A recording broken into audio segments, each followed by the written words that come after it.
سلام بچه ها، من دو بیکینگ هستم و خیلی خوش اومدین به این ویدیو جدید که بعد حدودا 3 ماه این ویدیو براتون آپلود میشه. بچه ها من یه مشکلی همونجا برام ایجاد شد و واقعا حمایت ها اونقدر نبود که فعلا ادامه بدم. داخل تایم تازه مدرسه ها بود.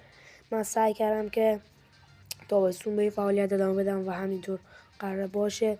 بچه ها واقعا ممنون میشم از ما حمایت کنید دیگه. بچه‌ها خواستم من یه چیزی بهتون بگم.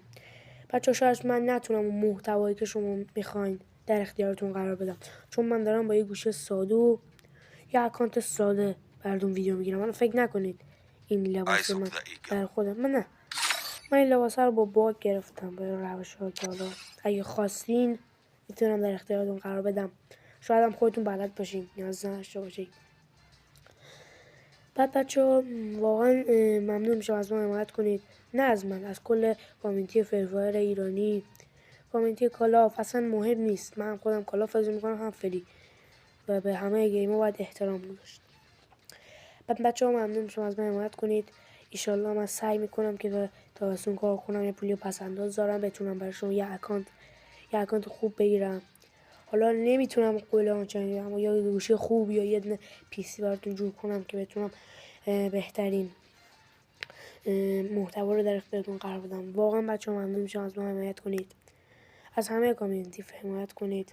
خیلی هستن که الان ویدیو گذاشتن حمایت نشدن، بعضی هم هستن که واقعا تلاش کردن و به یه جایی رسیدن. برای مثال داخل کامیونیتی خودمون فری فایر مستر مارشال واقعا تلاش کرده، کنز اصلا خیلی زیاده، نکست لول اصلا نمیتونم براتون کلشون رو مثال بزنم. بچه‌ها واقعا ممنون میشم از من حمایت کنید که شما میتونید با یه لایک و ساب کوچولو، یه وقت کوچولو، نمیگم من با درآمد خیلی، اما با یه درآمد کمی برسونید که خودم وقتی میرم سر کار میکنم با وقتی پول جمع میشه بتونم یه دونه اکانت خوب یا برای مثلا یه گوشه خوب بگیرم. بچه‌ها بعد شاید نتونیم داخل تابستون، من گفتم داخل تابستون فعالیت ادامه بدیم که نه داخل تایم مرسا باشه و بچه‌ها بیشتر تایم برای بازی و استراحت و یوتیوب و کار حالا خودشون میدونن داشته باشن. بچه‌ها من خودم تابستون صبح میرم سر کار تا بعضور باز و بیام یه تایم استراحت کنم، نهار و کلی کارهای روزمرگی. بعد باز شما یه ویدیو بگیرم.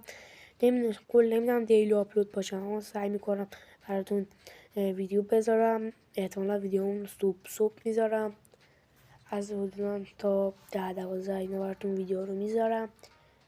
بچه‌ها واقعا ممنونشم از من و کل کامیونیتی فری فایر حمایت کنید تا به یه جایی برسیم.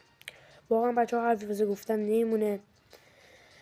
ایشالله از 2-3 روز که دیگه من الان این ویدیو براتون شاید همون موقعی که بگیرم آپلود کنم و شاید یه ذره زمان بر باشه. سعی میکنم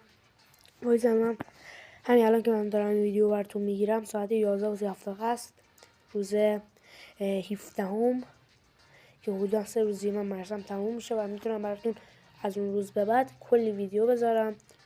امیدوارم که از ویدیو هم لذت ببرید. شاید نتونم اون ویدیویی که شما محتوایی که شما لازم دارین در اختیارتون قرار بدم، اما یه محتوایی میذارم و امیدوارم حمایت بشم.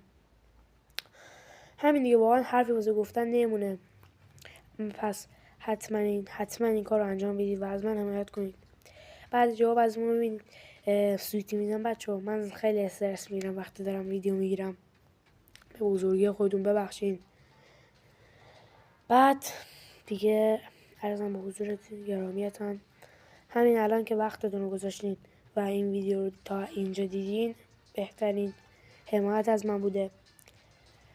اگر که واقعا حوصله کامنت گذاشتن ندارید با همون یه لایک کوچولو میتونید از من حمایت کنید دیگه. همین بچه‌ها واقعا عشق منید.